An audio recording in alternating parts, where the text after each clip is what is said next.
Nah, kita sekarang Bung Indro, kita ngomong soal Liga Indonesia. Meskipun kita lagi liganya masih off ya kan. Tapi kan sebelum Liga mulai kan, BRI Super League kemarin menurut gua salah satu liga paling menyenangkan Ketat, selama bertahun-tahun ya. Selama Paling bertahun-tahun gua nonton Liga Indonesia kemarin paling menyenangkan. Iya. Meskipun juaranya tetap Persib ya 3 kali, tapi proses menuju sana kan menarik sekali. Musim ini kita dikejutkan dengan lu kan sebagai ternak tayong katanya kan. Oh iya, gitu ya. Ada kalian di komentar. kan lu anti pelatih Belanda kan lu. Gua anti. Iya itulah. Ya kalau gue sih anti Patrick Kluivert, gue masih marah sama dia. Nah, menurut Bung Yoke, kita kaget sama STY, ya kan STY ke Persija. Menurut Bung Yoke, bakal berhasil kan ya? Waduh, susah jawabnya sekarang ya. Walaupun dia udah punya pengalaman dan kenal sama pemain-pemain Persija yang notabene bekas anak asuh di timnas, tapi ini liga beda. Dan apalagi kalau dikait-kaitin bahwa dia tuh kalau mimpin klub di liga tuh kurang berhasil ya. Kan dilulusan kan sebentaran ya. Karena dia kalah-kalahan ya, tapi nggak bisa jadi ukuran juga karena dia juga jadi pelatih pengganti juga kan. Ini justru kita baru bisa lihat nanti mungkin di paruh pertama ya perjalanan Persija nanti seperti apa di bawah STY. Kalau trennya bagus kayaknya bisa gitu. Tapi kan kalau kita lihat karakter dan juga profiling STY dia kan ini pelatih yang perlu waktu untuk nge-build ya. Perlu waktu untuk nge-build gitu. Sementara kalau di liga ini kan lu nggak bisa dikasih waktu lama-lama, harus cepet kan. Ini bukan timnas yang merupakan kumpulan pemain terbaik. Ini kan klub dan juga target, tuntutan lu kayak pembalap lah, begitu lu masuk kemudi lu harus ngebut gitu. Ini kan nih Liga 1 nih udah kayak F1. Harus cepet, kalau enggak lu kursi lu terbalik diganti orang. Nah itu yang kita masih tunggu dari STY, bisa nggak dia punya magis dan dia sekaligus jawab keraguan orang bahwa lu tuh nggak bisa pegang klub gitu. Dia harus buktiin di Persija ini. Cuman masalahnya Persija ini kan sampai saat ini gue pikir agak lemot ya ngambil pemainnya. Agak lemot. Ya, Yes, bursa transfernya slow banget gitu loh. Sementara kayak Persib Bandung, Persebaya, menggeliat banget itu. Dari situ kan agak khawatir juga ya. Mau sampai kapan nih? Kayak misalnya Peralta aja sampai sekarang kan nggak jadi apa enggak sih? Kan belum. Katanya belum makanya belum. Padahal udah di-spill oleh JJ ya di awal Iya, ya. makanya. Peralta ini JJ ini. Sampai sekarang kan nggak signing kan ya, mungkin karena udah ke-spill duluan sementara belum signing, mungkin agennya Peralta nggak marah kali ya, orang kita belum ada hitam di atas putih, bisa Atau jadi malah naikin kan. harga gitu kan. Ya kan akhirnya jadi begitu udah di-spill gue naikin harganya, bisa juga kayak gitu. Oh berarti kemarin ke Bandung itu yang ada yang Gojek itu mungkin itu kali ya, ini cara gue nyepil harga nih. Kalau gak gue gini gue ke Bandung nih gitu ya. Tapi bocorannya emang mau kemana nih Peralta? Ya bocorannya sebelumnya juga Persib pernah diciutin juga bahwa dia akan ke Persib kan. Tapi udah di sounding langsung sama STY kayaknya ke Persija. Cuman nggak tahu kenapa kok sekarang tiba-tiba jadi bias ya. Kita nggak tahu di mana. Gue terus terang nggak tahu ini arahnya dia mau kemana gitu. Jangan-jangan plot twist dia ke Malaysia, ke JDT. Ke JCT lagi. Aduh. Ya kan bisa aja kan, atau dia ke Buriram atau dia ke Port. Bisa aja orang pemain itu lagi hot property kok, lagi panas itu harganya ya, iya. Semua pada nonton, semua pada lihat, semua tahu bagaimana kinerjanya Peralta. Dan Peralta itu termasuk pemain kalau dia bisa jaga konsistensi ininya ya, karakternya. Itu dia di mana aja bisa. Even di tempatnya STY bersama Persija? Bisa, karena dia punya atribut bertahan yang bagus juga. Dia tuh sampai turun ke belakang kok kalau pas lagi kehilangan bola. Gue juga sampai amazing juga nih penyerang ternyata punya etos yang luar biasa ya. Dia nggak cuma ngendok di depan, tapi dia kalau pas bertahan sampai dalam gitu. Jadi terus dia mewakili apa ya? Dari sisi stamina, kecepatan, produktivitas ada di dia semua, dan itu masuk kriterianya ST. Sisi bertahannya dia ada gitu. Jadi makanya dia tuh di mana aja tuh bisa adaptasi menurut gue sih. Yang terus dengan dia bermain di Kalimantan loh. Itu kan Kalimantan lagi ya. Capek banget ya pasti. Dia bisa survive di situ. Kalimantan kan bukan kota besar ya, bukan kayak Jakarta, Bandung ya. Tapi dia mau di situ sampai 2 tahun gitu kan. Berarti kan ini memang nih warrior nih pemain ini nih. Jadi kalau dia ada di tim-tim kota besar lebih enak lagi dia. Semuanya di fasilitasnya lengkap, lebih mudah. Belum lagi perjalanan antar pulaunya kan, kalau itu capek banget. Traveling kan. Tapi kalau ada bocoran-bocoran selain mungkin Peralta dan juga Pratama Arhan di Persija, kira-kira SE akan ngerekrut siapa lagi nih? Yang kemarin sempat disinggung-singgung sih Asnawi ya. Oh, Sawi juga. Official Asnawi ya. Ya, karena kan gue nggak tahu, tapi kan sempet rame juga, maksudnya dengan kecenderungan STY ngambil pemain-pemain Timnas timnasnya ya. dia, kayaknya Asnawi kan dulu termasuk yang bagian yang juga dia sukai kan, termasuk juga Arhan kan. Ya itu bagus sih menurut gue sih. Biar rame gitu. Jangan cuma Persebaya, Bayangkara, Dewa, tapi ya Persija juga harus menggeliat juga. Cuma ya sekarang gue cukup prihatin juga sih, lama juga nih. yang lain pada welcome gue nggak tahu tuh kenapa tuh mereka kok agak lambat gitu ya. Padahal yang dilepas tuh pemainnya banyak tuh. Ya Brazil ini lah yang hilang Iya, semua itu. hilang semua. Nah, itu mungkin mengganti pemain-pemain Brazil menjadi ke Eropa Timur lagi gitu. Belum ya, sebenarnya tuh Persija tuh kemarin kalau mau juara ya kemarin gitu ya. Itu kan lengkap banget artillerinya, tapi ya somehow mainnya terlalu naif juga sih. Udah menang masih nyerang gitu kan, banyak kehilangan poin di kandang sendiri yang kayak gitu-gitu. Ya kalau sekarang nih seperti dari kilometer 0 lagi kan jadi. Kilometer 0 lagi. Iya kan. Tapi kan walaupun targetnya 100 tahun Jakarta. Iya, 500 tahun. 500 tahun Jakarta, dia juga juara gitu. Iya. Targetnya itu. Ya iya, kalau dari gubernurnya maunya gitu. Tapi emang sepak bola bisa begitu ya. Tapi gue yakin sih emang targetnya juara. Karena Oke, kemarin hampir juara. Iya. What if kalau nggak juara atau setengah tahun STY nggak bisa menghasilkan Nggak perform. gitu. STY out akan menggema? Bisa aja. Wow, ini kalau dia sampai STY out. Tapi sih kalau gue sih ini ya, yakin sih enggak ya, karena Persija ini bukan Persib. Daya tekan supporter itu nggak sebesar Persib. Oh, apa yang membedakan? Ya, karena Persija kan supporternya supporter kultural. Bukan apa ya, supporter ya sifatnya apa ya, lebih heterogen gitu. Beda kalau Persib kan kultural ya. Benar-benar Emosi- kedaerahan ya. Kedaerahannya kuat gitu. Jadi tekanannya kalau udah tim goyang pasti kenceng gitu. Sama kayak Persebaya juga kan. Yes, Makanya Persebaya kemarin ganti-ganti pelatih mulu kan. Karena daya tekan supporternya besar. Kalau Persija kan kita yang orang Jawa tinggal di Jakarta. Jadi mereka ikatan emosionalnya nggak seperti Boboto sama Persib atau Bonek sama Persebaya. Jadi gue pikir sih kalau terjadi misalnya oleng gitu Persija gitu dengan STY di tengah musim, gue rasa nggak. Berarti masih akan bertahan meskipun setahun gagal gitu ya? Iya, gue rasa sih evaluasi pas nanti setelah musim pertamanya dia kayak gimana. Sama kayak Sausa lah, kayak gimana gitu kan. Oke, menarik. Nah, ini kan STY harusnya mahal ya dibayar. Kalau boleh tahu, Waduh. Yuka, ada bocoran nggak nih? Misalnya kalau wartawan akar rumput dan akar langit ini ya, tahu nih berapa nilai kontraknya STY yang Bung Yuka dengar? Gue nggak tahu. Tapi kalau di timnas aja kan dia 1,3, 1,4 gitu ya. Gue rasa nggak jauh-jauh lah. Ini sekitar 1 miliar Ya per bulan ya. Pastilah segitulah. Dengan membawa, gue dengar kan kayak dia bawa sponsor yang juga agak banyak kan.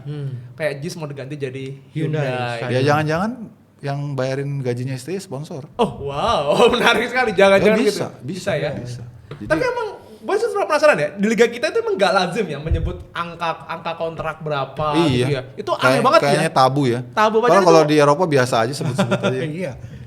Ya memang ya itulah, kita kan berbeda ya. Itu belum terbiasa mungkin ya. Bukan kulturnya terbuka. Bukan kulturnya transparan kan. Kalau bisa diumpetin ngapain dikasih tahu gitu kan. Kalau bisa di bawah meja kenapa di atas meja? Udah idealnya kalau lu pengen jadi industri harusnya itu kan terbuka semua ya. Iya.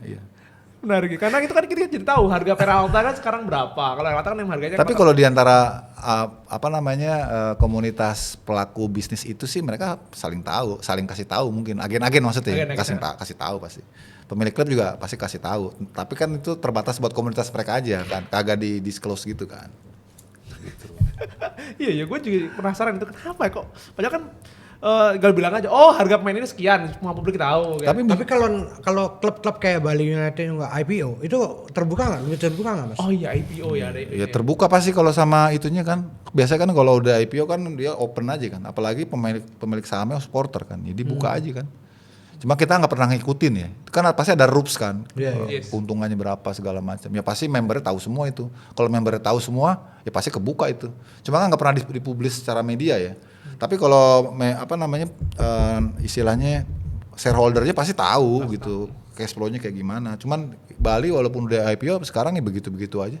Iya ya, malah aneh ya, IPO malah Stagnan gitu ya. Karena industrinya memang kurang mendukung ya. Lu kan kalau IPO sebisa mungkin semuanya IPO, jadinya industrinya ya kan cuma 1-2 doang yang IPO ya. Gimana? Berarti kalau misalnya kita lihat soal gaji itu, kayaknya bener gak sih STY itu jadi pelatih termahal di Indonesia sekarang? Oh, gue nggak tahu. Gue nggak tahu. Kemungkinan iya ya, kemungkinan ya. Karena kalau ditambah apa namanya sponsor dan juga mungkin. Iya. Jadi kalau mungkin salah satu negosiasinya ataupun juga titik komprominya Persija mungkin nggak sanggup kalau bayar gajinya STY seperti yang STY mau. Tapi makanya digandeng lah ya sponsor dari Korea ini kan. Lu bayarin gaji STY. Jadi lu dealingnya sama STY. Cuman lu mesti support ini ya klub gue ya brandingnya bis apa segala macam. Ya itu normal aja. Dan itu justru good ya untuk sepak bola Indonesia ya, menurut Bung Yoga. Kalau sepanjang itu masih dalam koridor komersial ya nggak ada salahnya gitu. Nah setelah kita ngomong Persija, kita ngomong soal rivalnya Persib Bandung. Ini kan Boyan Hodak udah officially nggak melatih, tapi kan dia masih official ada di part of Persib Bandung. Nah tadi kan kita ngobrol tuh, Persib ini kayaknya kan ya Persib adalah Persib, dia kan sangat meliuk-liuk ini ya transfernya kan, tiba-tiba aja Sandy Walsh yang bermain Ragnar terus. Ya kan, terus Abang dan Ragnar gitu ya, terlepas dari kontroversi. Pak Haji Ragnar. Pak Haji tiba-tiba pulang kampung. Tapi iya kalau Pak Haji pulang kampung lah istilahnya. Bukan dia kan nggak pernah main di Liga Indonesia, berarti nggak pernah pulang kampung dong. Pak Haji yang apa istilahnya kalau gak pulang kampung ya? Karena dia nggak pernah main di Liga Indonesia men. Si Ragnar. Ya. Ragnar Ratmangun kan juga Persib kan? Iya Persib dan beberapa pemain. Nah, selain mereka siapa lagi ya kira-kira yang akan dibocorannya siapa lagi menurut Bung Yoga yang Bung Yoga dengar? Mereka tuh masih cari striker ya. Andi Yung official kan cabut ya. Iya. Kalau nggak salah udah dipastiin ya. Cuman yang menurut gua menarik tadi menyinggung dari soal Bojan ya. Apakah Bojan masih ada pengaruh di situ gitu ya? Kok rasanya enggak ya? Oh enggak ya? Rasanya enggak ya, karena kemarin yang gue denger tuh memang perpisahannya sudah direncanakan. Cuma supaya nggak rame di Boboto, jadi disebutlah bahasanya dia tetap membantu dari belakang gitu. Tapi daily-nya udah sama Igor Tolic sebenarnya. Asistennya itu. Cuma sejauh apa Igor Tolic itu mewarisi nilai-nilai dari Bojan itu yang kita tunggu kan. Soalnya kan setiap pelatih walaupun dia satu paket, namanya manusia kan beda pasti, pendekatannya Bojan sama pendekatannya Tolic pasti beda walaupun dia satu gerbong gitu ya.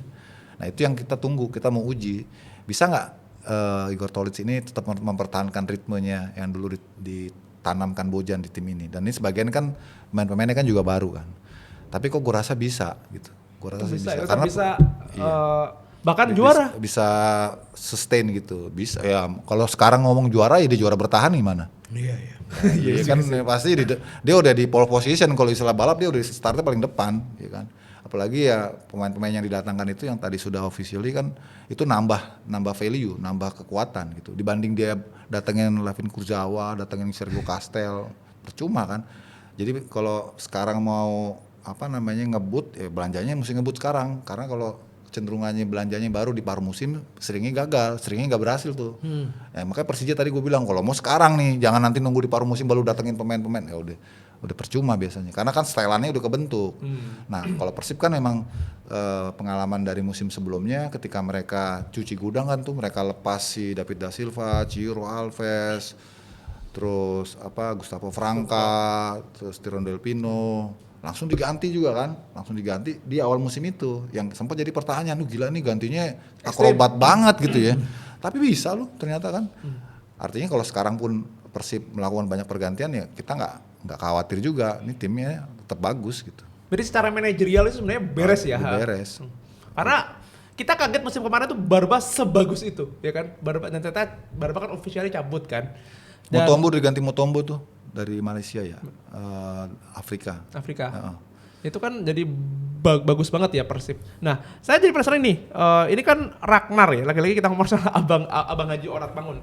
Ini Persib kan main di 4 kompetisi ya. Sandy Walsh yang berhasil banget di Brunei ternyata harus ke sini gitu ya. ini kayak apa ya?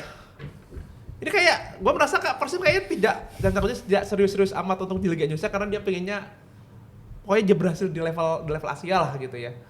Emang bener seperti itu yang menurut pandangan dari Bung Yoko. Dia akan fokus, ya udahlah kayaknya gue udah 3 kali juara Liga Indonesia, gue keluar negeri aja dah gitu. Ya sekarang memang mindsetnya kita harus ubah ya, bahwa Persib menghadapi 4 kompetisi yang sama pentingnya buat mereka menangin gitu. Jadi kalau dikatakan tetap seriusnya hanya di domestik aja ya nggak juga, karena mereka sekarang banyak pemain yang didatengin supaya mereka bisa compete dalam arti bersaing kuat gitu ya di semua kompetisi yang ada gitu. Jadi mau nggak mau skuadnya gemuk, mau nggak mau semuanya sebanyak-banyak mungkin pemainnya bagus-bagus, biar nanti kalau dibagi-bagi lu main di ACL 2, main di Piala AFF antar klub ya kan, terus main di kompetisi domestik itu sama-sama kompetitif gitu.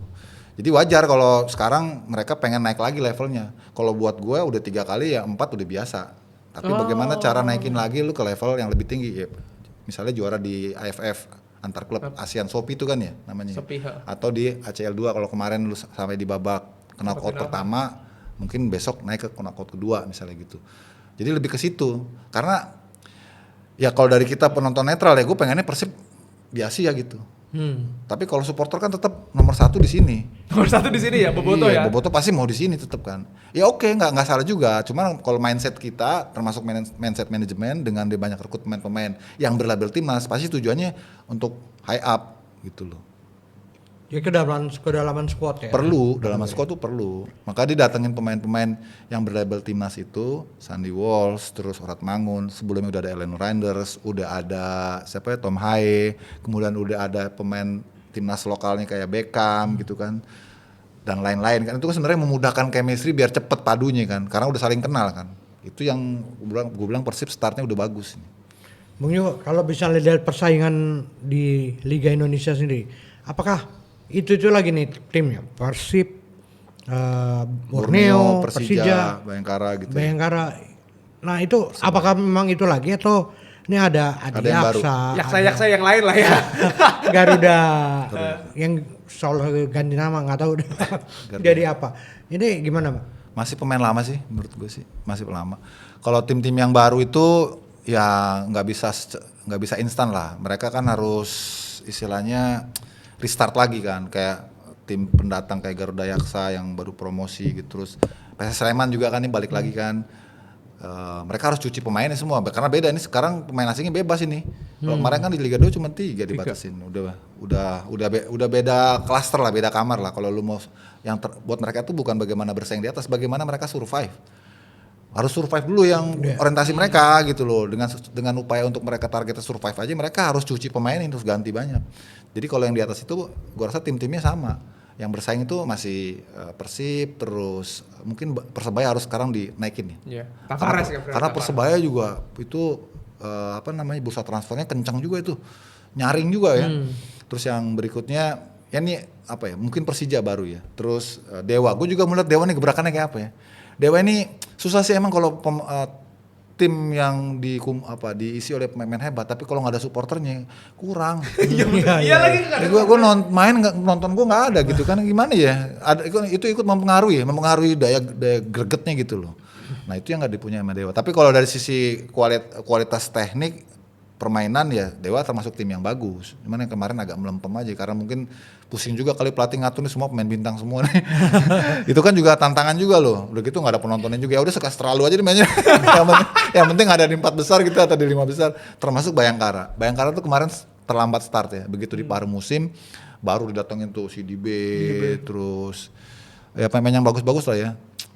Yang akhirnya buat mereka tuh langsung boost up gitu ya. Padahal kan sebelumnya kan ada di bawah tuh Bayangkara tuh. Itu juga termasuk yang diperhitungkan. Tapi ya mirip-mirip kayak Dewa juga. Kalau Bayangkara nih kayaknya faktor X-nya ataupun pendukungnya agak kurang. Kan dia kan nomaden nih, pindah-pindah di mana. Sekarang kan di Lampung gitu kan.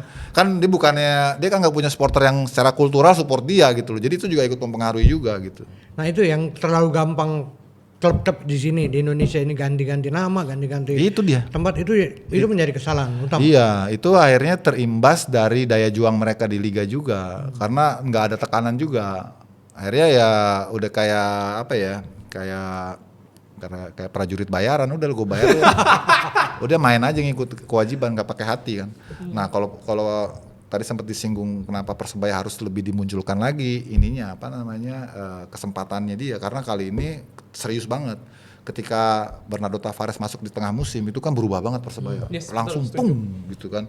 Itu dia segitu dia nggak bisa banyak lagi datengin main baru karena udah eksis liganya kan. Kalau sekarang dari awal nih datengin Ramadan Sananta, didatengin Reza Arya, didatengin Yoran Fernandes. Yang dulu ketika di PSM dia tahu gitu loh. Yang ketika di PSM sama-sama prihatinnya gitu ya. Tapi sama-sama Gak bergaji gitu. iya, tapi sama-sama survive gitu ya. Wah, ini kayak gini-gini nih prajurit-prajurit yang mainnya pakai hati kan. Udah gue bawa aja ke Persebaya. Dan ada supporternya yang Ada supporternya. yang seperti ini men, meskipun di Jakarta. Jadi itu gue pikir harus diperhitungkan banget sekarang Persebaya tuh. Dia bisa bikin kejutan tuh. Dengan pelatihnya yang sangat keras, Berpengalaman ya. punya karakter gitu ya, dan ya punya rasa lah. Kalau pelatih pemain udah punya rasa sama timnya kan dia apapun ya mati-matian gitu kan. Wah menarik sekali. Jadi liga besok ini kan menarik sekali. Tadi Iya. Bung Yoke menyebut aja Persija tentu saja ya, tentunya karena ada STY terus aja Persib dengan Juara bertahan ya. juara bertahan, dan dia the next kita perlu melihat wajah Persib kan, wajah Persib yang baru, Persebaya. Borneo itu selalu ajaib tiap musim, Iya. meskipun Ya Borneo ganti. harus tetap diperhitungin Borneo. Borneo itu nggak ngerti manajemennya itu. Keren, Bang keren. Popon, cerita dong kesini Bang Popon. Lama banget nanti mau kesini Bang Popon gitu. Dan tetap Persebaya tetap akan muncul di sana.